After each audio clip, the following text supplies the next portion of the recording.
Welcome back for chapter 10. Before we begin chapter 10, I want you to go back and think about what we have read and learned about the mouse and motorcycle to this point. First, I want you to think about the characters in this story. We have met Keith, we have Ralph the mouse, we have Matt the bellboy, we have Mr. and Mrs. Gridley. And then I want you to think about where the story has taken place. If you think about the family, the Gridleys,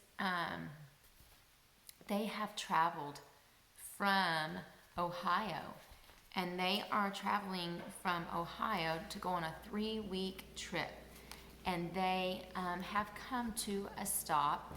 They were looking for hotels with vacancies. They didn't see any for a while, so they finally decided to stop at the Mountain View Inn.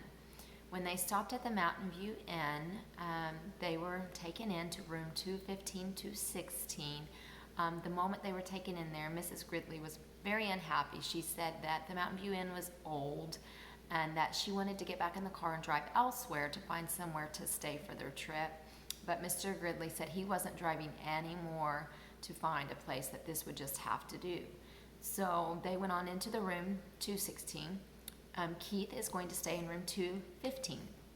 Just like any other kid, when you go on a trip, Keith had packed some toys with him, and one of the toys happened to be a motorcycle. That's when Ralph discovers the motorcycle when Keith is out of the room. Keith had left the motorcycle on the bedside table. Ralph decided he wanted to experience that motorcycle, and so he hopped on it, and about the time he hops on it, the phone rings. The phone startles him, knocks him into the wastebasket with an apple core. And when Keith enters the room back, he thinks someone has stolen the motorcycle and begins looking for it. Then he discovers it's down in the wastebasket along with Ralph. In Ralph's mind, he's probably thinking, oh, what's this kid going to do to me? But that's when he learns what kind of person Keith truly is, because instead of Keith picking him up, he turns the wastebasket over and allows him to crawl out. Keith learns quickly that Ralph is fascinated with his motorcycle, and Keith makes the agreement to allow Ralph to ride the motorcycle. They made a promise to each other that it would be parked under the bed, he would do it safely, and only at the times he agreed to. Unfortunately, Keith let him ride it, and Ralph chose to go against what their promise was because he was scared of the vacuum cleaner. And when he rode it out, he rode into a group of sheets, which then in turn were turned into the laundry basket. And so the motorcycle has been lost. Ralph chewed his way out of the sheets, and then you can tell the disappointment that Keith has, but yet he still is being kind and generous to Ralph and his family by allowing them to order the room service and bring that to him. And so we've come to the point in the book where Ralph has decided he wants to be like a grown-up, and he's going to make some grown-up decisions for his family. So he goes back to the mouse hole and he tells his family what he thinks they need to do in order to get the management to forget about them and not think that the mice are still there. So that leads us to chapter 10, and it's called An Anxious Night. So we have to think about, is this going to be an anxious night for Keith? Is this going to be an anxious night for Ralph and his family? So let's get started and find out. At first, Ralph's scheme worked. Keith delivered the promised bacon, toast, and jelly. The mice ate sparingly and laid aside the leftovers against the day Keith must leave the hotel.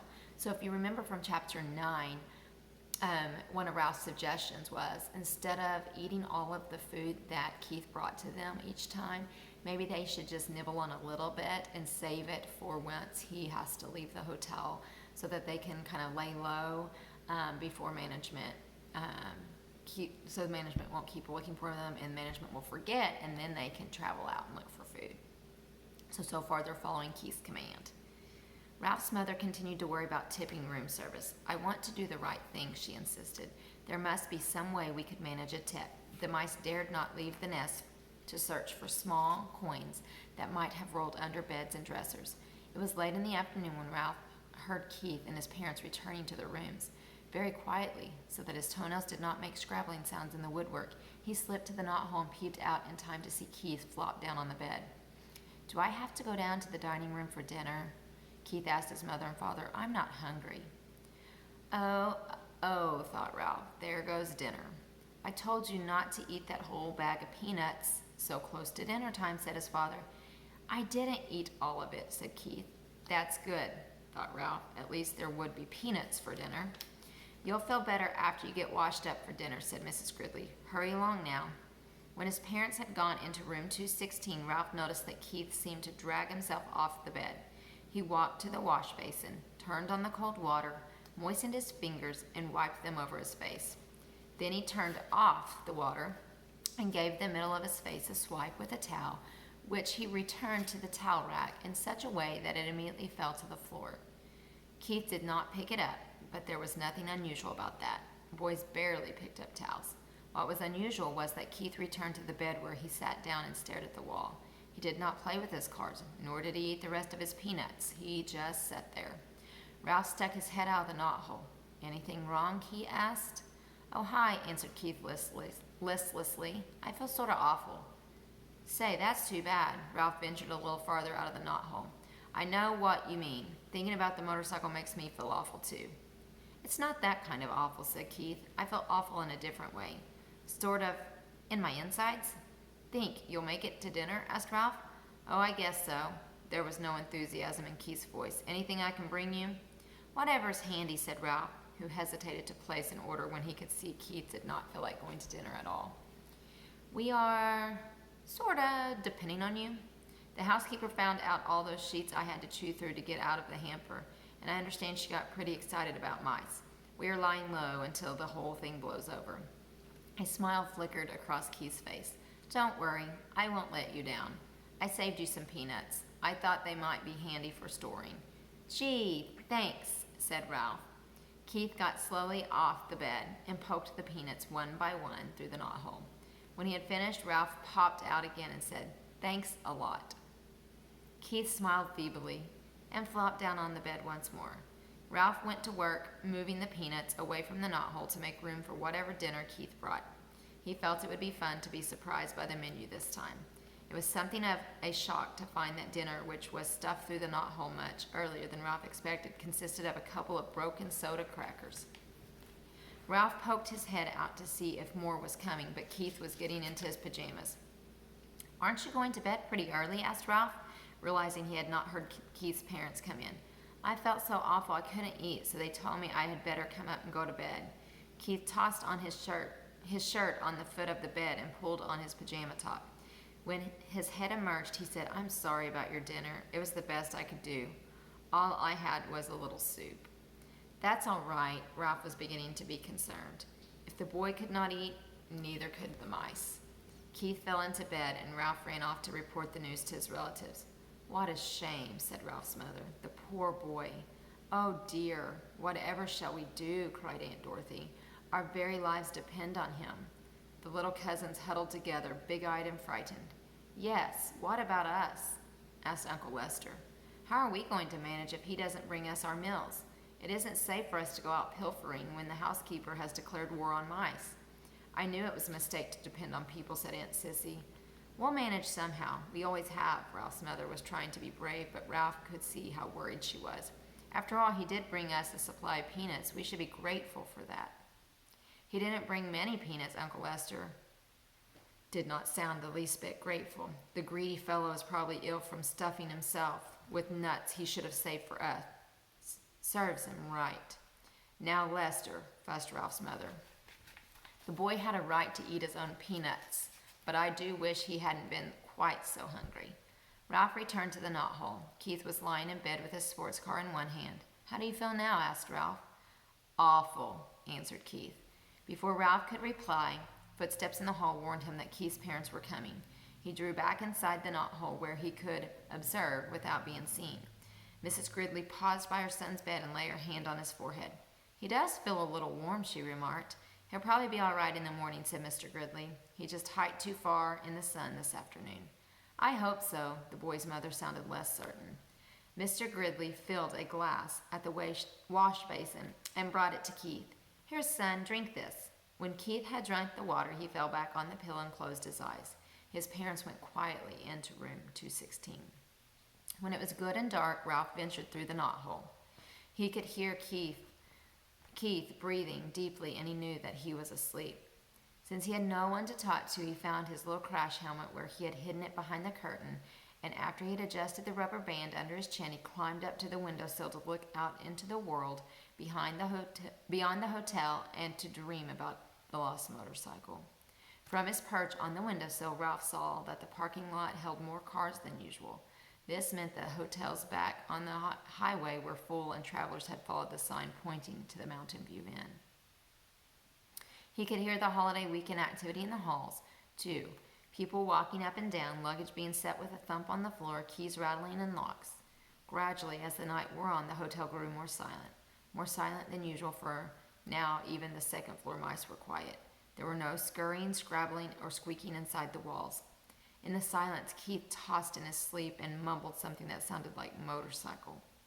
In a moment, his mother slipped through the doorway, pulling her robe on over her nightgown. Ralph hid behind the curtains, peeping out just enough to see what was going to happen. She laid her hand on her son's forehead and murmured, "Oh, dear." Almost at once, she was joined by Keith's father, who was tying the belt to his bathrobe. "What's the trouble?" he asked. "Keith has a fever," answered the mother. "He's burning up." Ralph was shocked. The boy was really sick. It was not too many peanuts or too much hiking. The boy was really and truly sick. The father turned on the lamp on the bedside table, and he too laid his hand on the boy's forehead. Keith opened his eyes. "I'm so hot," he mumbled. "I want a drink." His mother pulled back a blanket while the father brought a glass of water and held up his son's head so he could drink part of it. Ralph watched anxiously, but this time he was not selfishly concerned about room service. He was concerned about Keith, the boy who had saved him from a terrible fate in the wastebasket and who had trusted him with his motorcycle, the boy who had forgiven him when he had lost that motorcycle, and who had brought food not only for Ralph but for his whole family. "We had better give him an aspirin to bring down his temperature," said Mrs. Gridley. Mr. Gridley started toward room 216, stopped and snapped his finger as if he had just remembered something. "I took the last one back in Rock Springs, Wyoming," he said. "I had a headache from driving toward the sun all afternoon. I meant to buy some more when we stopped, but I didn't think of it again until now." "I should have thought of it myself," said Mrs. Gridley. "I knew we were almost out." "Never mind. I'll get some." Mr. Gridley picked up the telephone, listened, shook it, listened again, and said, "That's peculiar. The line seems to be dead." "They must disconnect the switchboard at night," said the mother. "But surely there is someone on duty at the desk downstairs. Every hotel has a night clerk." "I'll go find out," said the father, and slipped out the door into the hall. "I'm so hot," mumbled Keith. "I'm so hot." His mother wrung out a washcloth in cold water and laid it on her son's forehead. "You'll feel better as soon as we get you an aspirin," she whispered. The minutes dragged by. "What's keeping him?" thought Ralph. "Why doesn't he hurry?" The old hotel snapped and creaked. Keith rolled and tossed, trying to find a cool spot on the pillow, and his mother wrung out the washcloth in more cold water. "When's Dad coming?" asked Keith, his eyes bright and his cheeks flushed. "In a minute," soothed his mother. "He'll be here in a minute." "I wish he would hurry," thought Ralph. Still the minutes dragged. Finally, footsteps were heard in the hall, and Mr. Gridley returned to room 215. "He's here with the aspirin," whispered Mrs. Gridley to Keith. "At last," thought Ralph. "I thought he would never come." Mr. Gridley shook his head. "There isn't an aspirin to be found any place." He sounded thoroughly exasperated. First of all, the night clerk was sound asleep on a couch in the lobby. I had a dickens of a time waking him up. When I finally did manage to, he couldn't find any aspirin anywhere. "Oh, no," exclaimed the mother. "Oh, no," echoed Ralph's thoughts. "What about the little gift shop off the lobby?" asked Mrs. Gridley. "It must sell aspirin." "Locked up tight, and the clerk went home with the key," answered Mr. Gridley. "Oh, dear." "The night clerk was really nice about it," said the father. "He even came up and looked in the housekeeper's office. How far is the nearest drugstore?" And so here's our night clerk sleeping on the couch. "25 miles back on the main highway," answered the father, "and it closed at 10 o'clock, and it doesn't open until 9 in the morning." The mother held her watch under the lamp, and it's almost 1 o'clock. It is hours until morning. She crossed the room to wring out the washcloth again. "What will we do? What can we do?" asked the father helplessly. "I even telephoned the doctor, but there has been a bad accident back on the highway, and he can't come. The night clerk said he would telephone the milkman before he starts his route at 6 and ask him if he can bring some aspirin, but he won't get here until 7 or later. All we can do is wait." Keith tossed under the cold washcloth. "Mom, I think I'd like to go to sleep now," he muttered thickly. "I guess that is all you can do," said his mother, and bent over to kiss his hot forehead before she turned out the light. Ralph did not even wait for the boy's parents to leave the room. As soon as the light was out, he leaped silently to the carpet, and by the time they had gone through the doorway in room 216, he had hidden his little crash helmet behind the curtain and was halfway through the knothole. Somewhere, someplace in that hotel, there must be an aspirin tablet, and Ralph was going to find it.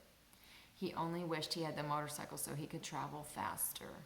So that ends chapter 10, titled An Anxious Night. So now you get an idea of why they chose that title for this chapter.